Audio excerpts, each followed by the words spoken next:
बच्चों, अब मैं आपको उपवाचक पाठ का बड़े भैंसा पाठ पढ़ाने जा रही हूँ। इसके लेखक मुंशी प्रेमचंद जी। आपके घर में भी आपके बड़े भाई होंगे, बड़ी बहनें होंगी। माता पिता के अलावा जो घर के बड़े भाई बहन होते हैं वह अपने छोटे भाई बहनों का पूरा ख्याल रखते हैं।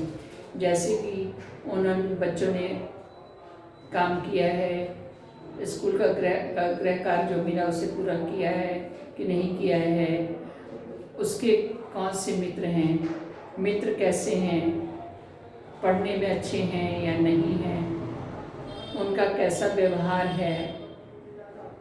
बच्चे और हर बड़ा भाई ये कोशिश करता है कि मेरा छोटा भाई मेरे आज्ञा अनुसार चले, मेरे नियमों का पालन करे, मेरी बात को समझे और जो मैं कहूँ उसे पूरा करे। यद्यपि भाइयों के स्वभाव में भी बहुत परिवर्तन होता है। कोई बहुत शांत स्वभाव का होता है और कोई बहुत नटखट होता है। अक्सर बड़े भाई जो होते हैं या बड़ी बहनें जो होती हैं वो शांत स्वभाव की होती हैं और छोटे जो होते हैं बहुत ही नटखट होते हैं। वे बड़ों के द्वारा कोई भी काम कहने पर या समझाने पर वे उनकी बातों को अनसुना कर देते हैं। ये पाठ भी उसी से संबंधित है। मैं आपको पाठ पढ़ के बता रही हूँ। आपको पाठ बहुत बड़ा है, मैं इसमें से देकर के आपको बता रही हूँ। सारांश पहले आप समझ लीजिए। यहाँ पर स्टडी मटेरियल से पेज 151 पैराग्राफ में दिया हुआ है, उसको मैं पढ़ के आपको समझाती जाऊंगी। 10 पैराग्राफ है, मैं अच्छे से आपको पढ़ करके समझा दूंगी ताकि आप लोग प्रश्नों के उत्तर आसानी से कर सकें और पाठ भी आपको अच्छे से समझ में आ जाए। इसलिए मैं इसमें से दे करके आपको समझा रही हूँ। मेरे बड़े भाई साहब मुझसे 5 साल बड़े, लेकिन केवल 3 दर्जे का अर्थ होता है क्लास, लेकिन केवल 3 दर्जे आगे थे। उन्होंने भी उसी उम्र में पढ़ना शुरू किया था जब मैंने शुरू किया। लेकिन तालीम का अर्थ होता है ज्ञान, शिक्षा रूपी ज्ञान। तालीम जैसे महत्व के मामले में वह जल्दबाजी से काम लेना पसंद न करते थे। इस भवन की बुनियाद को मजबूत डालना चाहते थे जिस पर आलीशान महल बन सके। यानी इस भवन का बुनियाद बहुत मजबूत डालना चाहिए, मतलब वो अच्छे से पूर्ण रूप से ज्ञान प्राप्त करना चाहते थे ताकि उन्हें आगे किसी भी प्रकार की परेशानी न हो। इस भवन की बुनियाद को मजबूत डालना चाहते जिस पर आलीशान महल बन सके। 1 साल का काम 2 साल में करते, कभी कभी 3 साल भी लग जाते। बुनियाद ही पुख्ता न हो तो मकान कैसे पायदार बने। मैं छोटा था, वो बड़े थे। इसमें लेखक बता रहे हैं कि जो बच्चा है वो लेखक का भाई जो है वो लेखक अपने भाई के बारे में बता रहा है कि लेखक का भाई जो है आगे 3 क्लास आगे है और उन्होंने भी, बड़े भाई ने भी उसी उम्र में पढ़ना शुरू किया था जिस उम्र में लेखक ने पढ़ना शुरू किया था। लेकिन अब दोनों की उम्र में 5 साल का अंतर था, लेकिन केवल 3 क्लास ही वे आगे थे, 3 क्लास में ही वो आगे थे। तो कारण क्या था कि वो पढ़ते थे, अपनी तरफ से कोशिश पूरी करते थे, पढ़ते थे और खेलने में जरा भी ध्यान खेलने की तरफ नहीं जाता था उनका। वे हर समय पढ़ते रहते थे। अगर पढ़ते पढ़ते थक जाते थे तो या तो वो चित्रकारी करने लग पड़ते थे या किसी शब्द को बार बार लिखने का अभ्यास करते थे। कहने का मतलब वो हर समय उनके हाथ में पुस्तक रहती थी। और लेखक का छोटा भाई जो बहुत ही नटखट था, पढ़ने में वो बहुत ही निपुण था, पढ़ाई पर ध्यान न देते हुए भी वो कक्षा में प्रथम आता था। तो यहाँ पर जो बड़ा भाई जो था वो, मैं छोटा था, वह बड़े थे। मेरी उम्र 9 साल की, यानी जो लेखक है बता रहे हैं कि उनकी उम्र 9 साल की थी और उनके बड़े भाई की उम्र कितनी थी, 14 साल, 5 साल बढ़ते थे। 9 + 5 यानी 9 + 5 बराबर 14, यानी वो 14 साल के थे और लेखक जो है वो 9 साल का था। उन्हें मेरी तमीज़ और निगरानी का पूरा और जन्मसिद्ध अधिकार था और मेरी शालीनता इसी में थी कि मैं उनके हुक्म को कानून समझूं। तो ये दोनों बच्चे जो हैं, लेखक और उनका भाई, ये किसी हॉस्टल में रह करके पढ़ते थे। तो वो बड़ा भाई जो कि छोटा भाई भी वहीं पर था, लेखक जो था वो भी उसी हॉस्टल में रह करके किसी विद्यालय में पढ़ रहे थे और लेखक का भाई भी वहीं पर पढ़ रहे थे। तो वो उन पर पूरी निगरानी, लेखक के बड़े भाई उन पर पूरी निगरानी रखते थे और उनको हर बात के लिए आदेश देते थे, आज्ञा देते, ताकि वो उसकी बात को माने, हुक्म को समझूं। वह सभा से बड़े अध्ययनशील थे। अब आपके लेखक बताते हैं कि वह सभा से, यानी उनके बड़े भाई जो थे वो सभा से बड़े अध्ययनशील थे। हरदम किताब खोले बैठे रहते और शायद दिमाग को आराम देने के लिए कभी कापी पर, किताब के हाशियों पर चिड़ियों, कुत्तों, बिल्लियों की तस्वीरें बनाया करते थे। कभी कभी एक ही नाम या शब्द का या वाक्य का 10-20 बार लिख डालते। कभी एक शेर को बार बार सुंदर अक्षरों में नकल करते, कभी ऐसी शब्द रचना करते जिसमें ना कोई अर्थ होता ना कोई सामंजस्य। मसलन एक बार उनकी कापी पर मैंने यह इबारत देखी, स्पेशल, अमीना, भाइयों भाइयों, दरअसल, भाई भाई, राधे श्याम, श्रीयुक्त, राधे श्याम। 1 घंटे तक इसके बाद एक आदमी का चेहरा बना हुआ था। वो अपनी कॉपी पर कुछ न कुछ करते रहते थे। अगर पुस्तक नहीं पढ़ते रहते थे तो कुछ न कुछ उस पर लिखते रहते थे या चित्रकारी करते रहते थे। मैंने बहुत चेष्टा की इस पहेली का कोई अर्थ निकालूं, लेकिन असफल रहा और उनसे पूछने का साहस न हो, क्योंकि बड़े भाई, लेखक के बड़े भाई बहुत ही कठोर स्वभाव के थे। वो ये अंदर से, दिल से बहुत ही कोमल थे, लेकिन उनको देख करके लेखक डर जाता था कि कहीं ऐसा ना हो कि कुछ पूछने पर वह उन्हें डांट दे। और उनसे पूछने का साहस न हुआ। वह 9वीं जमात में थे, मैं 5वीं जमात में था। लेखक का भाई 9th क्लास में थे और लेखक 5th क्लास में था। उनकी रचनाओं को समझना मेरे लिए छोटे मुंह बड़ी बात होगी, यानी ना समझने। उसके बाद 3rd वाला देखिए। 3rd, मेरा जी पढ़ने में बिल्कुल न लगता था। अब लेखक बता रहे कि मेरा पढ़ने में बिल्कुल मन न लगता। 1 घंटा भी किताब लेकर बैठना पहाड़ था।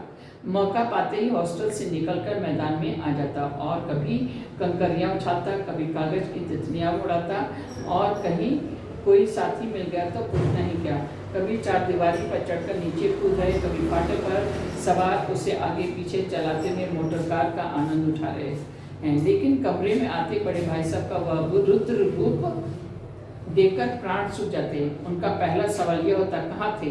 हमेशा यही सवाल इसी ध्वनि में हमेशा पूछा जाता था और इसका जवाब मेरे पास केवल मौन था। न जाने मेरे मुँह से यह बात क्यों न निकलती कि जरा बाहर खेल रहा था। मेरा मन कह देता था कि मुझे अपना अपराध स्वीकार है और बड़े भाई साहब के लिए उसके सिवा और कोई इलाज न था कि स्नेह और रोज से मिले शब्दों से मेरा सत्कार करें। अब इसमें लेखक बता रहे हैं कि मैं 5th क्लास में था, मेरे भाई 9th क्लास में थे, मैं स्वभाव से बड़ा चंचल था और मेरा पढ़ने में बिल्कुल मन नहीं लगता था। मौका बड़े भाई के से चुपके मौका मिलते ही मैं बाहर खेलने चला जाता। कभी मैं, जैसे एक बच्चों का स्वाभाविक आदत होती है, कभी वो कंकड़ उड़ाते हैं, कभी किसी गेट को पकड़ करके झूलते हैं, कभी कागज की तितलियाँ बनाकर उड़ाते हैं। तो इस तरह लेखक भी करते रहते थे। अगर कोई साथी मिल गया तो उनके साथ खेलने लग पड़ते थे। और ये सब के बाद जब वो कमरे में आता था, लेखक आते हैं, तो उनके भाई का रोष भरा गुस्से वाला चेहरा देख करके लेखक सहम जाता था, लेकिन उनको जवाब कुछ नहीं देते। जब बड़े भाई साहब उनसे पूछते थे कि तुम कहाँ थे, तो वो शांत हो जाते थे, उनकी प्रश्नों का भी उत्तर नहीं देते थे, वो शांत रहते थे। ऐसा भी कहा जाता है कि अगर कोई गलती करता है और दूसरे के द्वारा पूछने पर अगर हम शांत हो जाते हैं और मौका मिलने पर ही हम उनके प्रश्नों का उत्तर देते हैं तो दूसरों को क्रोध नहीं आता। और इसके विपरीत अगर हम बहस करते हैं तो इससे झगड़ा होने का डर रहता है। तो इसलिए लेखक भी अपने भाई के क्रोध को देख करके वे शांत हो जाते थे, उनको जवाब नहीं देते थे और उनके भाई भी बाद में प्यार से उनको समझाते थे कि तुम्हें भी मेरी तरह पढ़ाई पर ध्यान रखना चाहिए। आगे 4th वन देखिए, इस तरह अंग्रेजी पढ़ोगे तो जिंदगी भर पढ़ते रहोगे। और एक हर्फ का अर्थ होता है अक्षर, एक अक्षर ना आएगा, हर्फ ना आएगा। अंग्रेजी पढ़ना कोई हंसी खेल नहीं कि जो चाहे पढ़ ले, नहीं एरा गहरा नथु खैरा, सभी अंग्रेजी के विद्वान हो जाते हैं। यहाँ रात दिन आंखें फोड़नी पड़ती हैं और खून जलाना पड़ता है, तब कहीं यह विद्या आती है। और आती क्या है, हाँ कहने को आ जाती है। उस पहले हमारे यहाँ हम लोग हमारे देश की हमारे यहाँ की मातृभाषा क्या है, हिंदी है। हिंदी हमारी मातृभाषा है, अंग्रेजी ये विदेशी भाषा है। तो पहले जब अंग्रेजी पढ़ना बच्चों को पढ़ाया जाता था तो बहुत ही उनको अटपटा लगता था, बहुत ही कठिन लगता था। तो लेखक का भाई भी लेखक को कहता है कि ये अंग्रेजी विषय जो हमें पढ़ना है ये कोई आसान काम नहीं है, इससे पढ़ना बहुत ही मुश्किल है। बहुत रटने पर, बहुत समझने पर, बहुत दिमाग लगाने पर ही ये समझ में आती है। तो तुम इस तरह की लापरवाही मत करो, तुम पढ़ाई पर ध्यान दो। लेखक पढ़ने में बहुत होशियार थे। वो एक बार पढ़ लेते थे या कक्षा में अध्यापक द्वारा समझाए जाने पर वे समझ में उनको आ जाता था। वे पढ़ाई पर बिल्कुल ध्यान नहीं इसलिए देते थे क्योंकि वो पढ़ने में तेज थे। लेकिन उनका भाई इस बात को नहीं मानता था। वो समझता था कि मेरी तरह मेरा भाई भी हर समय किताब लेकर बैठा रहे, पढ़ता रहे। अगर पढ़ते पढ़ते थक जाए तो वो भी मेरी तरह चित्र बनाए या किसी शब्द को बार बार लिखे। लेकिन लेखक ऐसा नहीं करता, वो मौका पाते ही अपने भाई से चुपके बाहर खेलने के लिए चला जाता था। फिर तुरंत देखिए, मैं ये लताड़ सुनकर आंसू बहाने लगा। जवाब ही क्या था, अपराध तो मैंने किया। लताड़ कौन से भाई साहब उपदेश की कला में निपुण थे, ऐसी ऐसी गलती बातें करते, ऐसे ऐसे शुक्ति बांट चलाते कि मेरे जिगर के टुकड़े टुकड़े हो जाते और हिम्मत टूट जाती। इस तरह जान तोड़कर मेहनत करने की शक्ति मैं अपने में ना पाता था। उस निराशा में जरा देर के लिए मैं सोचने लगता, क्यों ना घर चला जाऊँ, जो काम मेरे बूते के बाहर है उसमें हाथ डालकर क्यों अपनी ज़िंदगी खराब करूं। मुझे अपना मूर्ख रहना मंजूर है, लेकिन उतनी मेहनत तो मुझे तो चक्कर आ जाता है। लेकिन घंटे 2 घंटे निराशा के बादल फट जाते हैं और मैं इरादा करता कि आगे से खूब जी लगाकर पढ़ूंगा। चटपट एक टाइम टेबल बना डालता, बिना पहले से नक्शा बनाए कोई स्कीम तैयार किए काम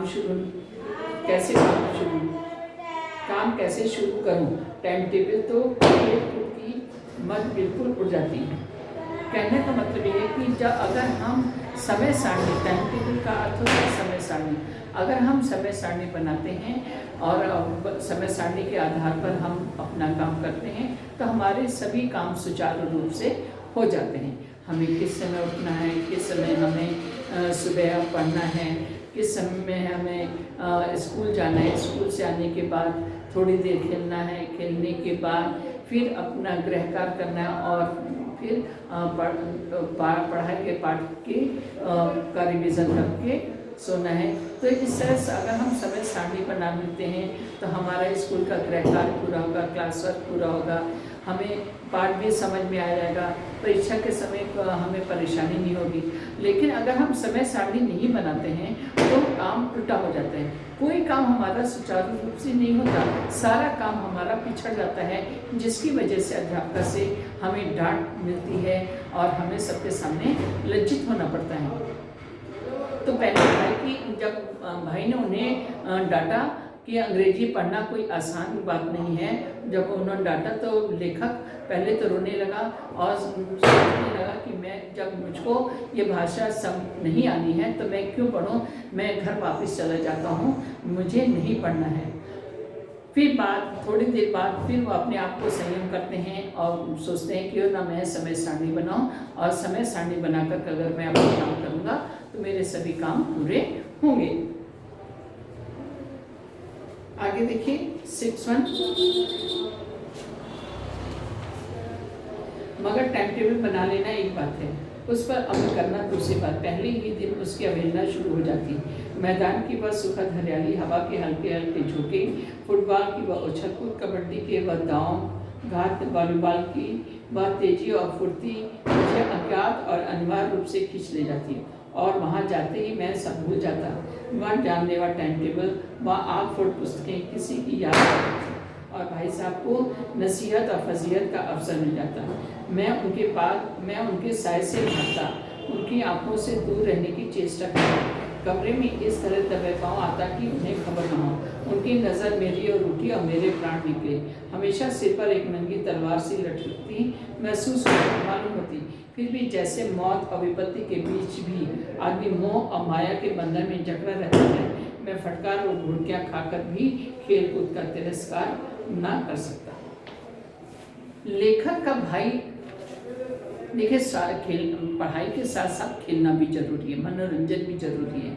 अगर हम पढ़ाई करते तो हमारा मानसिक तनाव हो जाता है। अगर हम खेल लेते हैं, थोड़ी देर खेल लेते हैं तो हमें स्फूर्ति आती है, ताजगी आती है और फिर पढ़ने में मन लगता है। लेकिन लेखक का भाई इस बात को नहीं मानता है। वो सोचता है कि खेलने से समय बर्बाद तो होता है, साथ में पढ़ाई में फिर दोबारा पढ़ने में मन नहीं लगता और ध्यान फिर भटक जाता है। उनका ये सोचा था। तो टाइम टेबल समय सारणी बनाने के बाद दूसरे दिन फिर लेखक जो है वो भूल जाता है कि मैंने समय सारणी बनाई है, हमें उसी के अनुसार कार्य करना है। वो सुबह के समय सुखद हरियाली, हवा के झोंके, फुटबॉल की उछल कूद, कबड्डी, ये सब तरह तरह के खेल की आवाज़ या बच्चों मित्रों की आवाज़ें जब उन्हें आती तो वो सब कुछ भूल जाता था कि मैंने टाइम टेबल बनाया है या मुझे भाई से डांट पड़ेगी। इस तरह की बातें जो नियमित रूप से होती थी वह उन्हें भूल जाता था। और कुछ जब वापस आता था लेखक तो इस तरह आता था ताकि भाई को पता न चले। लेकिन भाई की नज़र इतनी तेज़ होती थी कि वह उन्हें वो समझ जाते थे कि अब ये खेल कर आ जाता था। और इसी कारण वो हमेशा लेखक जो है डरे सहमे रहते थे कि अब मुझे डांट पड़ेगी, अब मुझे घुड़कियाँ मिलेंगी। 7th वन देखिए, सालाना इम्तिहान हुआ, भाई साहब फेल हो गए, मैं पास हो गया और दर्जे में प्रथम आया। मेरे और उनके बीच में केवल 2 साल का अंतर रह गया। जी मैं आया, भाई साहब को अड़े हाथों में आपकी यह घोर तपस्या कहाँ गई? मुझे देखें, मजे से खेलता भी रहा और दर्जे में अव्वल भी। देखिए वह इतनी दुखी और उदास थे कि मुझे उनसे दिली हमदर्दी हुई और उनके घाव पर नमक छिड़कने का विचार भी लज्जास्पद जान पड़ा। हाँ, अब मुझे अपने ऊपर कुछ अपमान हुआ और आत्मसम्मान भी बढ़ा। भाई साहब का वह रौब मुझ पर न रहा, आज़ादी से खेलकूद में शरीक होने लगा। जब सालाना इम्तिहान हुआ, वार्षिक परीक्षा हुई तो लेखक जो है वो प्रथम श्रेणी में पास हुआ, क्लास में फर्स्ट आए और उनका भाई फेल हो गया। तो छोटा भाई को थोड़ा अपने ऊपर बहुत ही अधिक घमंड हो गया कि मैं खेल कूद भी करता रहा, पढ़ा भी मैं और लेकिन मैं कक्षा में प्रथम आया और भाई साहब जो हर समय पढ़ते रहते थे वो फेल हो गए। उनको घमंड, उन्होंने सोचा कि मैं भाई को बोले, लेकिन बड़े भाई का लिहाज करते हुए उन्होंने उनको कुछ नहीं कहा, बल्कि बड़े भाई को उदास देख करके उन्हें शर्मिंदा महसूस हुई कि मैं अपने भाई को कैसे कहूँ, वो बेचारे फेल हो गए, मैं पास हो गया। इस और बड़े भाई को भी शर्म महसूस हो रही थी कि मैं हर समय पढ़ता रहता हूँ, छोटा भाई है वो हर समय खेलता भी रहता है, फिर भी वो क्लास में प्रथम आया है, तो मैं उसको अब किस तरह उसको डांटूँ। तो इसलिए दोनों असमंजस में पड़े रहते हैं। भाई साहब का रौब अब मुझ पर कम हो गया, आज़ादी से खेलकूद में शरीक हो गया। अब आगे देखिए 8th वाला, मेरे फेल होने पर मत जाओ, मेरे दर्जे में आओगे तो दांतों पसीना आ जाएगा। यानी लेखक के भाई किस क्लास में? 9th क्लास में थे। तो लेखक जो थे थोड़ा और भी आज़ाद हो गए, वो खेल कूद में ज़्यादा ध्यान लगाने लगे। फिर उनको बड़े भाई से कहते हैं कि तुम ये ना समझो कि तुम कक्षा में प्रथम आ गए हो, फर्स्ट आए हो, तो तुम अपने मन माना काम करोगे, तुम खेलोगे, पढ़ाई पे ध्यान नहीं दोगे, तुम ये मत समझो। मेरे दर्जे में जब तुम 9th क्लास में आओगे तब तुमको पता चलेगा कि पढ़ाई कैसी होती है, करनी होती है और कैसे की जाती है, आगे कैसे करना है। मेरे दर्जे में आओगे तो दांतों पसीना आ जाएगा। जब अलजबरा और ज्योमेट्री के लोहे के चने चबाने पड़े, यानी ज्योमेट्री और अलजबरा के जब सवाल करने पड़ेंगे तो तुम्हें परेशानी होगी और इंग्लिस्तान का इतिहास पढ़ाना पड़ेगा। भाषाओं के नाम याद रखना आसान नहीं। 8 हेनरी हो गुजरे हैं। कौन सा कांड किस हेनरी के समय में हुआ? क्या यह याद कर लेना आसान समझते हो? हेनरी 7वें की जगह हेनरी 8वां लिखा और सब नंबर गए। सफा चट, सिफर भी ना मिलेगा, सिफर भी हो किस ख्याल में? दर्जनों तो जेम्स हुए हैं, दर्जनों विलियम, कौड़ियों चार्ल्स, दिमाग चक्कर खाने लगता है, आंधी रोग हो जाता है, आंधी रोग हो जाता है। इन भागों को नाम भी न जुड़ते थे। एक ही नाम के पीछे दोयम सोयम चारुम पंचुम लगाते चले गए। मुझसे पूछते तो 10 लाख नाम बता देता। इसमें लेखक के बड़े भाई उनको समझा रहे हैं कि मेरी क्लास में तुम अभी मेरे से छोटी क्लास में हो, तुमको इतना अभी पढ़ाई का समझ नहीं आ रहा। जब तुम मेरी क्लास में आओगे तब तुमको पता चलेगा कि किस तरह पढ़ाई की जाती, कितने इतिहास में जो हुए हैं उनको नाम याद करना, इंग्लिश में ज्योमेट्री करनी पड़ेगी, अलजबरा करना पड़ेगा और हिंदी के जितने हुए उनके नाम रखने पड़ेंगे। तो उनके कहने का मतलब कितने जेम्स हुए हैं उनके नाम रखने पड़ेंगे। तो ये तो कोई आसान बात नहीं है और जब तुम मेरी क्लास है तब तुमको समझ में आएगा कि किस तरह पढ़ाई की जाती है। 9th वाला देखिए, कह दिया समय की पाबंदी पर एक निबंध लिखो जो 4 पन्नों से कम न हो। अब आप कापी सामने खोलिए, कलम हाथ में लिए, उसके नाम को रोइए। कौन नहीं जानता कि समय की पाबंदी बहुत अच्छी होती है, इससे आदमी के जीवन में संयम आ जाता है, दूसरों का उस पर स्नेह होने लग पड़ता है, उसके कारोबार में उन्नति होती है। लेकिन इस जरा सी बात पर 4 पन्ने कैसे लिखें? जो बात एक वाक्य में कही जा सके उसे 4 पन्नों में लिखने की क्या ज़रूरत? मैं तो इसे हिमाकत कहता हूँ। यह तो समय की किफ़ायत नहीं बल्कि उसका दुरुपयोग है कि व्यर्थ में किसी बात को ठूस दिया जाए। हम चाहते हैं आदमी को जो कुछ कहना हो चटपट कह दे और अपनी राह ले।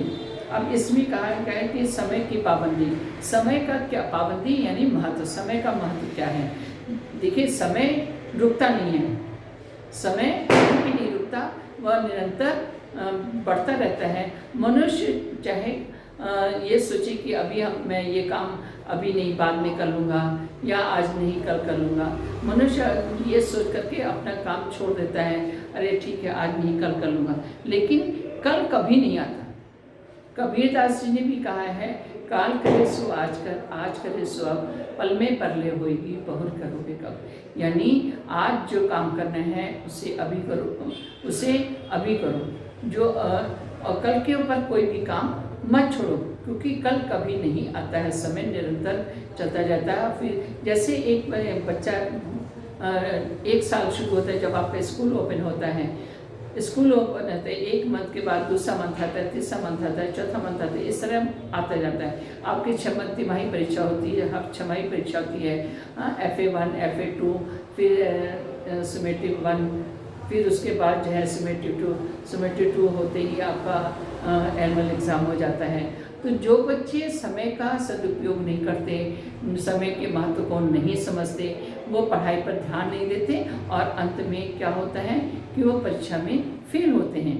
तो कहने का तात्पर्य ये है कि हर मनुष्य को अपने जीवन में समय के महत्व को समझना चाहिए। जो समय के महत्व को समझते हैं वही आगे जाकर सफल होते हैं अपने जीवन में और तब वो अपने जीवन को सुखमय बना लेते हैं। तो कहने का अर्थ यह है कि समय के महत्व को हमें समझना चाहिए। जो लेखक का भाई लेखक को बताता है कि समय का महत्व बहुत अधिक महत्व है, समय रुकता नहीं है।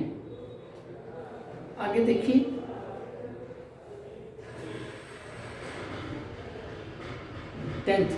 मगर नहीं, आपको 4 पन्ने रगड़ने पड़ेंगे, चाहे जैसे लिखिए, और पन्ने भी पूरे फुल स्केप आकार के। यह छात्रों पर अत्याचार नहीं तो और क्या है। अनर्थ तो यह है कि कहा जाता है कि संक्षेप में लिखो।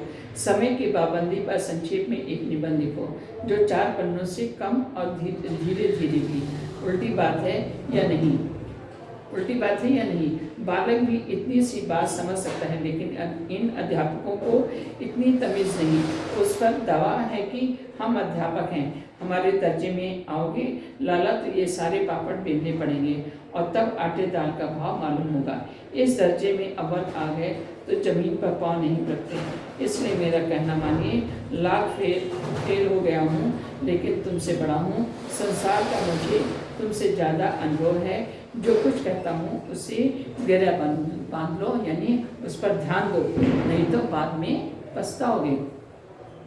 इसमें लेखक अपने भाई को समझाते हैं कि समय की पाबंदी, जैसे कि मैंने अभी आपको बताया कि समय रुकता नहीं है, समय निरंतर चलता रहता है।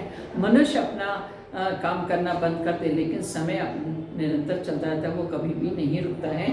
तो इस पर लेखक का भाई उन्हें कहता है कि ये अध्यापक ने लिखने को दे दिया है कि 4 पन्ने का समय के महत्व पर निबंध लिखे, लेकिन उनको ये लेकिन कैसे, मतलब उनको समझ में नहीं आता। वो अपने भाई को समझाते हैं कि जब तुम मेरे क्लास में आओगे, मेरी क्लास तक पहुँचोगे, तब तुम्हें समझ में आएगा कि कितना पढ़ना पड़ता है, कितनी मेहनत पापड़ बेलने पड़ते हैं, यानी कितनी मेहनत करनी पड़ती है।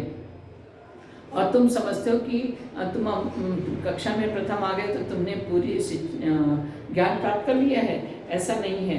और तुम्हारा खुशी का ठिकाना नहीं, तुम्हारे ज़मीन पर पाँव नहीं पड़ रहे हैं। इसलिए मेरा कहना माने कि मैं भले ही लाख फेल हो गया हूँ, लेकिन मैं तुमसे बड़ा हूँ, तुमसे ज़्यादा तजुर्बा यानी तुमसे ज़्यादा अधिक ज्ञान रखता हूँ। इसलिए तुम्हें अभी पढ़ाई पर ध्यान देना चाहिए। आगे देखिए 11th। स्कूल का समय निकट था, नहीं ईश्वर जाने क्या यह उपदेश। माला कब समाप्त होती। भोजन आज मुझे निस्वाद सा लग रहा था। निस्वाद मतलब फीका, जिसका कोई स्वाद ना हो, फीका सा लग रहा था। जब पास होने पर यह तिरस्कार हो रहा है तो फेल हो जाने पर तो शायद प्राण ही ले लिए जाएं। भाई साहब ने अपने दर्जे की पढ़ाई का जो भयंकर चित्र खींचा, उसने मुझे भयभीत कर दिया। स्कूल छोड़कर घर नहीं भागा, यही ताजुब है। लेकिन इतने तिरस्कार पर भी पुस्तकों में मेरी रुचि जो की त्यों बनी रही। अब इसमें लेखक बताता है कि स्कूल का अब गर्मी वार्षिक परीक्षा समाप्त हो गई, गर्मी की छुट्टियां भी समाप्त हो गई और स्कूल खुलने का समय आ गया है। तो स्कूल का समय निकट था, नहीं सॉरी, जब परीक्षा फल निकल आया तो बड़े भाई ने उनको समझाया कि तुम इस तरह पढ़ाई करोगे तो कभी भी अपने जीवन में सफल नहीं होगे, कभी भी तुम पढ़ाई पूरी नहीं कर सकोगे। मेरी कक्षा तक जब आओगे तब तुम्हें पता चलेगा कि किस तरह पढ़ाई की जाती है। तो ये उन्हें समझा रहे थे। इतने में समय स्कूल का समय हो गया था। वो लेखक कहता है कि स्कूल का समय का हम लोग को स्कूल जाना था, नहीं तो बड़े भैया और पता नहीं कितना हमको डांटते। ये माला, उनके उपदेश की माला कब समाप्त होती।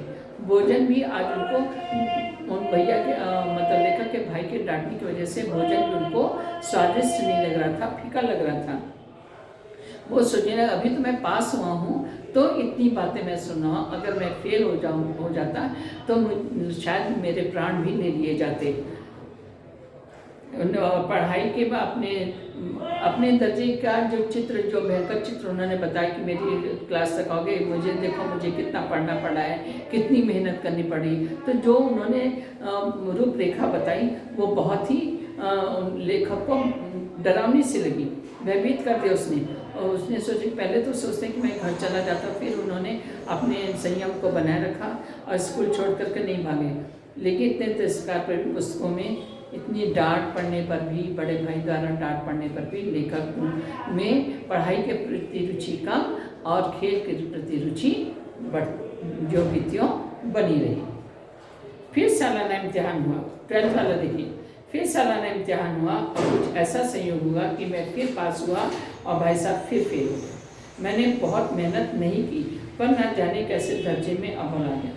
कुछ बच्चे ऐसे होते हैं कि क्लास में टीचर जब समझाते हैं तो उस चीज़ को अच्छे से समझ लेते हैं और फिर घर पर जाकर उन्हें पढ़ने की आवश्यकता नहीं पड़ती है। और कुछ बच्चे ऐसे होते हैं क्लास पे टीचर की बात को सुने लेकिन वो उस पर गौर नहीं करते, वो सुनते हैं, एक कान से सुनते हैं दूसरे कान से निकाल देते हैं, यानी वो उस पर ध्यान नहीं देते। एक कान से सुनना दूसरे कान से निकालने का मतलब क्लास कक्षा में जो अध्यापका या अध्यापक पढ़ाते हैं उस पर गौर न करना, ध्यान से न सुनना। तो दूसरे साल भी यही हुआ, लेखक पास हो गया और लेखक का भाई फिर फेल हो गया, क्योंकि लेखक जब क्लास में रहते थे, अध्यापक जो पढ़ाते थे उसको बहुत ही ध्यानपूर्वक सुनते थे तो उनकी समझ में आ जाता, इसलिए उन्हें दोबारा घर पर जाकर पढ़ने की ज़रूरत नहीं पड़ती थी और परीक्षा के समय वो पूरा पेपर कर लेते थे और पास हो जाते थे, कक्षा में प्रथम आए। तो फिर सालाना इम्तिहान हुआ और कुछ ऐसा सही हुआ कि मैं फिर पास हुआ, बड़े भाई साहब फिर फेल हो गए। मैंने बहुत मेहनत नहीं की पर न जाने कैसे दर्जे में अव्वल आ गए, अव्वल माने प्रथम। मुझे कुछ खुद अचरज हुआ, भाई साहब के प्राणांत यानी अंत तक, जब से परीक्षा शुरू हुई और अंत तक उन्होंने खूब मेहनत किया, कोर्स का एक एक शब्द चाट गए। 10 बजे रात तक, इधर 4 बजे सवेरे, उधर 4 बजे भोर से, उधर 6 से 9:30 तक। स्कूल जाने के पहले मुद्रा कांतिहीन माने मुरझा जाना, मतलब हर समय पुस्तक में ध्यान लगाए रखने से चेहरा जो है वो मुरझा गया था, मगर बेचारे फेल हो गए। मुझे उन पर दया आती थी, नतीजा सुनाया गया तो वह रो पड़े और मैं भी रोने लगा। अपने पास होने की खुशी आधी हो गई। मैं भी फेल हो गया होता तो भाई साहब को इतना दुख न होता, लेकिन विधि की बात कौन टाला। बड़े भाई साहब, जब बड़े भाई साहब ने देखा लेखक के कि मेरा छोटा भाई जो है वो पास हो गया और कक्षा में प्रथम आया, तो उन्हें अपने ऊपर ग्लानि महसूस हुई, अपने प्रति नफरत हुई उन्हें कि मैं कैसा हूँ कि मैं पास नहीं हो रहा हूँ। तो उन्हें अपने ऊपर ग्लानि हुई और वो रोने लगे। तो लेखक को भी अपने पास होने की खुशी उतनी नहीं हुई, वो भी रोने लगे कि अरे मेरा भाई जो है वो फेल हो गया है। 13th,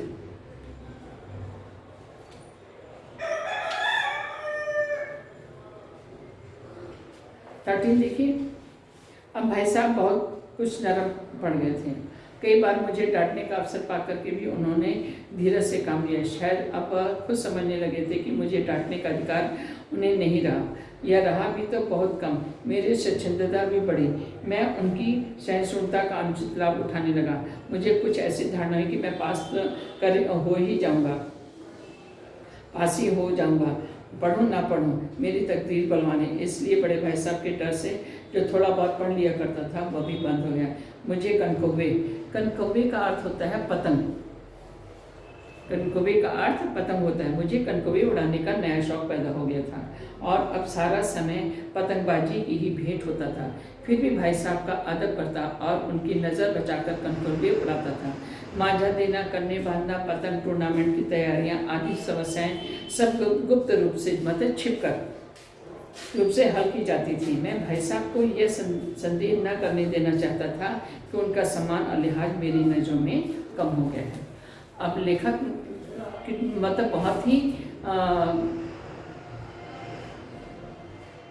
थोड़ा पढ़ाई पर के प्रति उनकी रुचि कम हो गई थी, उनका खेल कूद में ज़्यादा मन लगने लगा और उनके बड़े भाई भी उनको कम डांटने लगे। उस का फ़ायदा लेखक उठाने लगा। फिर उसमें पतंग उड़ाने का भी शौक़ पैदा हो गया। करना बांधना और टूर्नामेंट की तैयारी करनी, ये चुपके चुपके करते थे, लेकिन उनके बड़े भाई के प्रति उनका सम्मान वैसे ही बना रहा जैसा पहले था। वो ये नहीं उनको दर्शाते थे कि अरे मैं पास हो गया हूँ, तुम मुझे नहीं डांट सकते, ऐसा नहीं कर सकते। मतलब उनको कोई ऐसा काम लेखक नहीं करता जो बड़े भाई साहब को बुरा लगे, उनका सम्मान वो हमेशा करते रहे। आगे देखिए 14। एक दिन संध्या समय हॉस्टल से दूर में एक कनकौवा लूटने बेतहाशा दौड़ा था।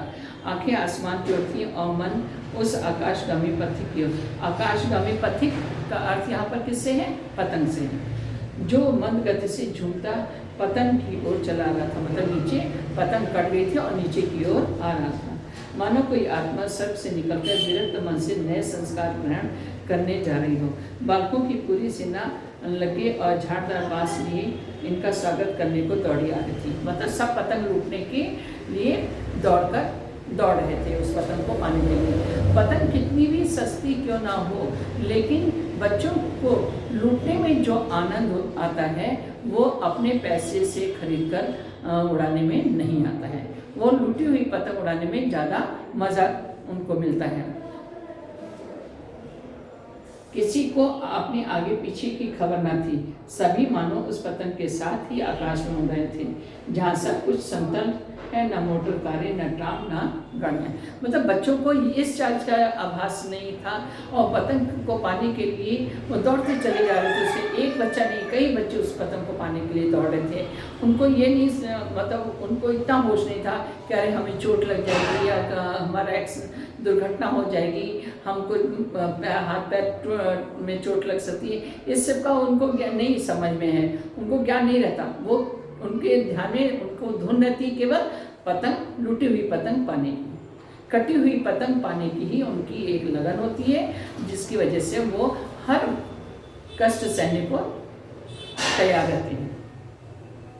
आगे 15 देखिए, सहसा भाई साहब से मेरी मुठभेड़ हुई। मतलब जब लेखक अपने मित्रों के साथ पतंग लूटने के लिए दौड़ रहा था तो अचानक उनकी मुलाकात उनके बड़े भाई साहब से हो जाती है, जो शायद बाजार से लौटे थे। उन्होंने वहीं हाथ पकड़ लिया और उग्र माने क्रोध भाव से बोले, इन बाजारी लौंडों के साथ धोले मतलब एक पैसे के पतंग के पीछे तुम इन गंदे बच्चों के साथ या आवारा लड़कों के साथ तुम दौड़ रहे हो। दौड़ते हुए तुम्हें शर्म नहीं आती? तुम्हें इसका भी कुछ लिहाज नहीं कि अब नीची जमात में नहीं हो बल्कि 8वीं जमात में आ गए हो। मतलब लेखक 5th क्लास में था, 5th से 6 आया, 6 से 7th में, 7th से फिर 8th तक आ गया।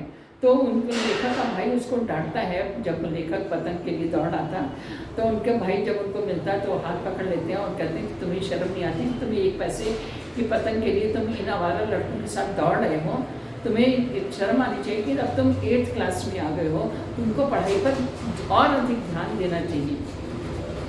हम उससे केवल एक दर्जा नीचे हो। आखिर आदमी को उस अपनी पोजीशन का ख्याल रखना चाहिए कि हमें अब आगे पढ़ना चाहिए। आगे देखिए 16।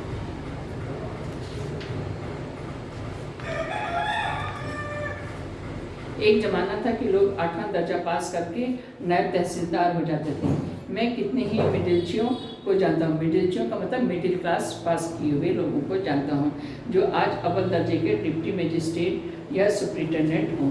कितने ही 8वीं जमात वाले हमारे लीडर और समाचार पत्रों के संपादक हैं। बड़े बड़े विद्वान उनकी मातहती में काम करते हैं और तुम उसी 8वीं दर्जे में आकर बाजारी लौंडों के साथ कनकौवे के लिए दौड़े हो। लेखक का भाई उन्हें समझाता है कि 8वीं पास या मिडिल पास जो कई हैं, जो डिप्टी मजिस्ट्रेट बन गए हैं, सुप्रिटेंडेंट बन गए हैं, कुछ नेता बन गए हैं और कुछ संपादक बन गए हैं, और उसी दर्जे में 8th क्लास के बच्चों 1 क्लास के बच्चे होने पर तुम इस तरह पतंग के लिए तुम इन आवारा लड़कों के साथ तुम दौड़ रहे हो, तुम्हें शर्म नहीं आती? उनको समझ लेखक का भाई उन्हें डांटता है। मुझे तुम्हारी इस कम अक्ली पर दुख होता है। तुम ज़हीन हो, इसमें शक नहीं। ज़हीन का मतलब होशियार।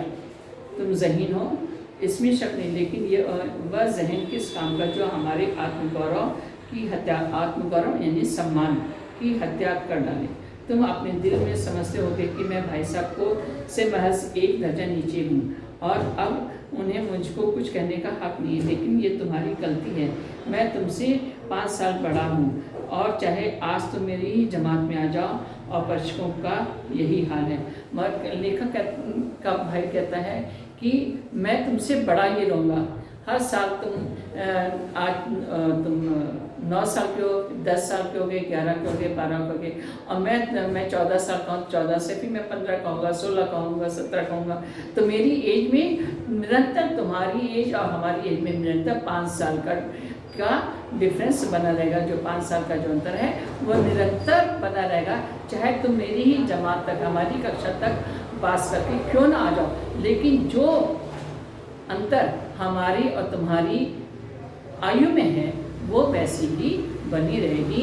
मैं तुमसे ज़्यादा ही अनुभव वाला समझा जाऊंगा। 17। तो निसंदेह अगले साल तुम मेरे समक्ष हो जाओगे और शायद 1 साल बाद तुम मुझसे आगे भी निकल जाओ, लेकिन मुझ में और तुम में जो 5 साल का अंतर है उसे तुम क्या खुदा भी नहीं मिटा सकता। मैं तुमसे 5 साल बड़ा हूँ और हमेशा रहूँगा। मुझे दुनिया का और ज़िंदगी का जो तजुर्बा है तुम उसकी बराबरी नहीं कर सकते, चाहे तुम MA और DPhil और डिलीट ही क्यों ना हो जाओ। समझ किताबें पढ़ने से नहीं, दुनिया देखने से आती। हमारी अम्मा ने कोई दर्जा नहीं पास किया और दादा भी शायद 5वीं 6ठी जमात के से आगे नहीं गए, लेकिन हम दोनों चाहे सारी दुनिया की विद्या पढ़ लें, अम्मा और दादा को हमें समझाने और सुधारने का अधिकार हमेशा रहेगा। इसलिए दादा अम्मा का जो वो उदाहरण दे रहे हैं, वो कहते हैं कि तुम्हारे में या हमारे में कितना भी तुम मुझसे आगे बढ़ जाओ, लेकिन जो 5 साल का जो अंतर है वो हमेशा बना रहेगा। दुनिया का हमसे ज़्यादा तजुर्बा है और रहेगा।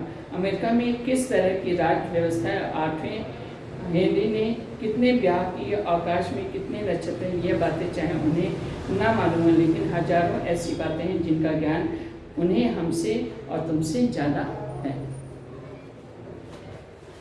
18 वाला देखिए। शैतान का हाल भी पढ़ा ही होगा। उसे यह अनुमान हुआ था कि ईश्वर का उससे बढ़कर सच्चा भक्त कोई नहीं है ही नहीं। अंत में यह हुआ कि स्वर्ग से नर्क में ढकेल दिया गया। शाही रोम ने भी एक बार अहंकार किया था, भीख मांग मांग कर मर गया। तुमने तो अभी केवल 1 दर्जा पास किया है, अभी से तुम्हारा सिर फिर गया। अब तो तुम बड़े आगे बढ़ चुके। यह समझ लो कि तुम अपनी मेहनत से नहीं पास हुए। अंधे के हाथ बटेर लग गई, मगर बटेर केवल एक बार हाथ रखती है, बार बार नहीं। पाठ का सारांश मैंने आपको बता दिया है।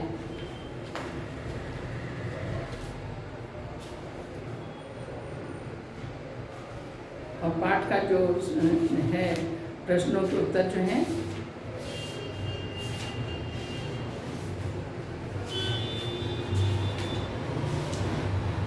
इसी में दिए हुए हैं, ये मैं आपको कल समझा दूँगी। प्रश्नों के उत्तर मैं आपको कल समझा दूँगी। सारांश आपको मैंने समझा दिया है। धन्यवाद।